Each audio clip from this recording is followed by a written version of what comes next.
Welcome back to Ruiniverse. I'm Andrew, and in this video I'm doing my MetaZoo deck tech. So I've got one MetaZoo deck, and this is it. This is my water deck.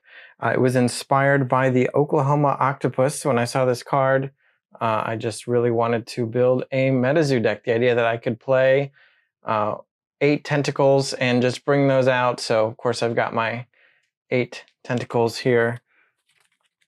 Get the close up there. But yeah, the Oklahoma octopus is going to bring out my 8 tentacles.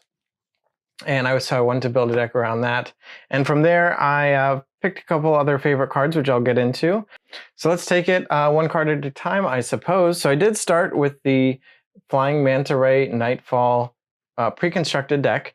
And a lot of the cards you'll recognize are from there. For example, the Flying Manta Ray itself here. So this is one of my favorite looking cards, although I will say it is one of the cards that is at the top of the chopping block. So it is pretty strong, and it's a pretty straightforward, just a 5 cost, 100 life points, and it can attack for 80 or can attack for up to 120. And with its Let's Fly ability, it can share 60 of those attack points with something else. And Fleet means it can attack right away, and Flying means it's hard to kill necessarily. So it's pretty good. And it's pretty straightforward, but it doesn't really synergize with most of the deck. So I could definitely see putting it into the sideboard because of that. So I've got 13 water auras. So that's more than I see in a lot of people's decks.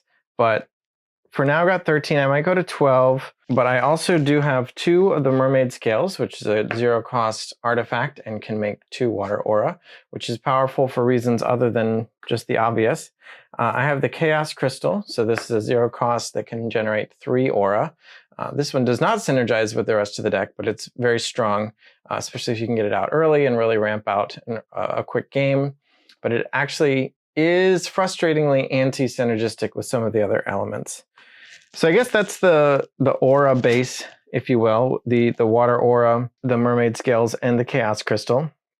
One of the main reasons the Chaos Crystal doesn't work great is because of my 6 of Water Baby of Massacre Rock. So I think this card is really strong. You can bring it out on the first turn. It can attack for 30 or up to 50 with the right Terra in play, which we do have in the deck. And if it is destroyed, you get to draw a card as long as you only have water pages in play. And unfortunately, the Chaos Crystal would mean you do not get to draw if your Water Baby dies. And I think the draw off the Water Baby is really important. So that's why the Chaos Crystal is kind of iffy sometimes. We do have another reason that we would want to have a lot of water pages, which is Chessie. So this is an obvious water deck staple, I would say. If you're all water, this costs 4, has 80 life points. It attacks for 10, which is not very much. But if there's a lake, it attacks for 60 already. And then it does 10 more for every water page in play, and that's going to count your water auras. So I really want to play water auras as much as possible every turn. I don't want to be flooded by them, pardon the pun, but I do want to play them a lot. And they're going to power up all 4 of these Chessies. And the strongest thing about Chessie, in my opinion, I mean, it can do a ton of damage, but just the fact that you draw a card when it enters play means it always replaces itself. Even if your opponent is able to kill it immediately, you're at least able to cycle through. Now, the 4 cost is a little bit steep, but I think it's worth it to have all 4 here. So I've been talking a lot about the Terras, so I do have a Born from the Earth. So I had 2 originally, but I've cut it down to 1 because I just don't want to, if I draw one of my Terra naturally, I don't want to draw Born from the Earth and then have to basically have a dead card. So it reduces the risk of having dead cards, but still increases the chances that I can hit the Terra that I want. And rivers and lakes are both pretty important. So lakes are mostly for Chessie. They do power up the water babies as well, just for a little bit. And I think it's worth it for the 50 damage on the attack for Chessie. But the rivers are really, really powerful. So we'll get into that in a minute. But we do have the river and we do have the lake. So 1 of each. And then, let's see, a couple other just obvious standbys here. We got 2 Bookmark, which is just a straightforward 1 cost to bookmark 2 cards or draw 2. And let's see, anything else that is just straightforward. So, well, here's one of the reasons that we really want our rivers out, which is the River of Time. So take an extra turn, and you only have to pay 1 for that. It costs 4 less if there's a river active. So this is a very strong card. You can only play 1. I'm playing 1. It's really good. And the fact that you can play it for only 1 is very powerful in the deck as well, for other than just the obvious reasons. So what do we have next here? I guess another obvious water inclusion would be Flood the Earth. It can destroy all beasties and artifacts that are not water or flying, and it's extremely powerful. And that first mode, which is that you can just pay 1 water to cycle it and just draw a new card, is really strong as well. For, I think, one of the last couple of cards here I have not yet talked about, which is Torrential River. So I don't see this card getting a lot of love, but I really plan a lot of my game plan around my 3 Torrential Rivers, and I want to have them as much as possible. So this is a 4 cost. If there's a river active, you get to immediately deal 30, but then you're kind of setting up for a combo turn for yourself. So you want to play this, and you want to immediately follow up by playing a Water Aura, because contracting a Water Aura is a water page, and it's immediately going to trigger that effect, which is going to let you bookmark 1 and deal another 30 damage to something. So you can machine gun opponent's beasties off the board by playing Torrential River and then following it up with a chain of low-cost water pages. So Water Aura is the most obvious, but you can only play once per turn. Mermaid Scales cost 0, so it's really nice if you play the Water Aura, draw off the Torrential River effect, hit a Mermaid Scales, play it for 0, get to deal another 30 damage, draw another card, maybe it's another Mermaid Scales, play that. You got 6 water babies, so they only cost 1 each, so that's really cheap. If there's a river active, you're going to be taking an extra turn, drawing a card, and dealing 30 damage with River of Time. And the Torrential River gives you the option that if you've already played a Torrential River this turn, you can play follow-up Torrential Rivers for free. So they don't stack the effect, but it's another opportunity to deal 30 damage with that initial river-based effect.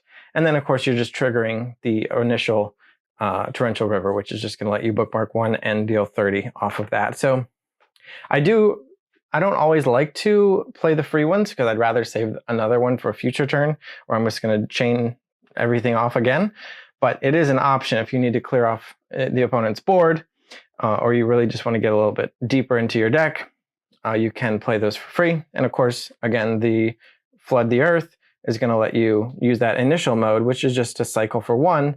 But again, with Torrential River active, you're drawing 2 and dealing 30 damage. And you can only do the Wrath effect once per game anyway. So all of that is great. I already talked about the Manta Ray, which is nice. The Octopus, which is actually really great. You get 10 attackers, or 8 attackers immediately with 10 life points and 10 attack. And they all have fleet, so they can attack right away. That's 8 water pages that power up your chessies, so that's plus 80 damage from a single chessie. If you got 2 chessies in play and you play the Octopus, that's already 240 damage your opponent was not expecting. And that leads me to my final spicy card here, which is Nightfall, which gives plus 25 damage to all Nightfall beasties this turn. So all your tentacle tokens are going to deal plus 25 damage, and that's 200 damage for the 2-cost Nightfall, not to mention whatever other beasties you have in play. If you have a small army of water babies and or chessies, it might be another 150 damage.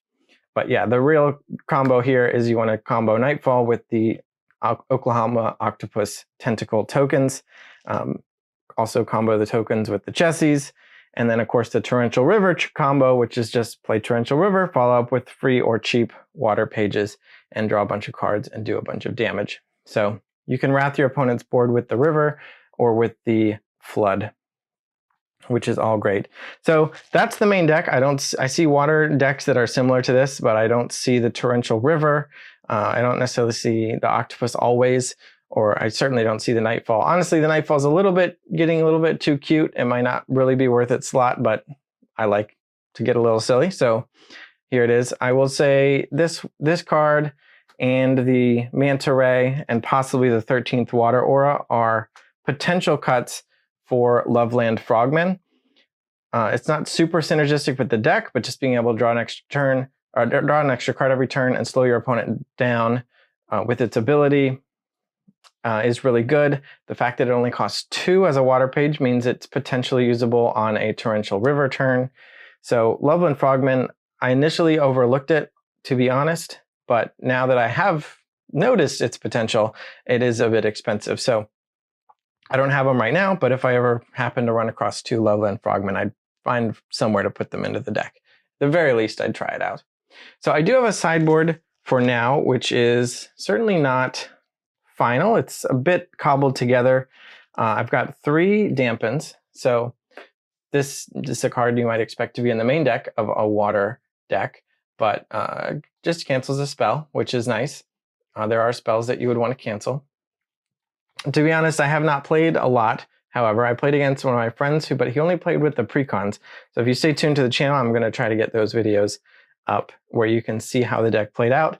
But again, it was against the precon, so it was a bit of an unfair fight. So I'm not sure exactly what I would need to sideboard against more powerful decks, but I do have these kind of placeholder. I got 2 of the Mermaid Shimmer in the sideboard right now, although I don't think they really deserve the spot, but they are 1-cost water pages, which is good for Torrential River turns, and they could protect the VCs that I want to protect, theoretically.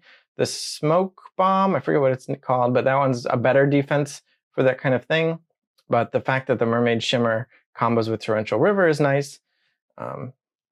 So it's at least something to think about. So I did pull Absorb Aura out of a booster pack, so I figured I would put 1 in. Could certainly see wanting to play more of this to just snipe opposing Aura Facts and potentially even ramp yourself up a little bit faster, but I just have 1 for now. The second Born from the Earth is in the sideboard right now, along with another lake and another river. Just in case somebody is playing Terra Destruction of some kind, I might want to be able to replace mine. But to be honest, I don't know. I haven't completely decided. It might just be worth cutting those cards and just living without them. If somebody really wanted to destroy mine, maybe I'd rather just get them out of the deck and let them waste their card slots on non-existent Terra, rather than trying to fight back and force the Terra into play, because they are nice bonuses. 50 damage from Chessie, lower cost on River of Time, and an extra 30 damage off initial Torrential River castings. But yeah, I don't know. It just might not be a fight you want to take up against somebody who really wants to destroy your Terra. And then I've got 6 copies of Lakeworth Monster here. So I like this one. It's again, like I mentioned for Loveland Frogman, it's just a 2-cost water page, so it's cheap to contract and trigger Torrential River. You get it out early. You can engage in beastie combat to get control of the board early on, or you can just use it to draw a card. So all of that is pretty nice, but not as good as Loveland Frogman. So if I had those, I don't know that I would need all 6 Lakeworth monsters. But anyway, that's the main deck here. So definitely favorite cards here are Oklahoma Octopus, which is the reason I wanted to build a MetaZoo deck in the first place. I love the River of Time, but really my deck is built around, as much as possible, the Torrential River. And as more sets come out, I could definitely see myself hunting through the spoilers to see what other low-cost water pages I can contract and trigger my rivers. So thanks for watching. Stay tuned for the gameplay videos, which I hope to get up next week, or at least the first one. And subscribe so we can get more subscribers, and bye.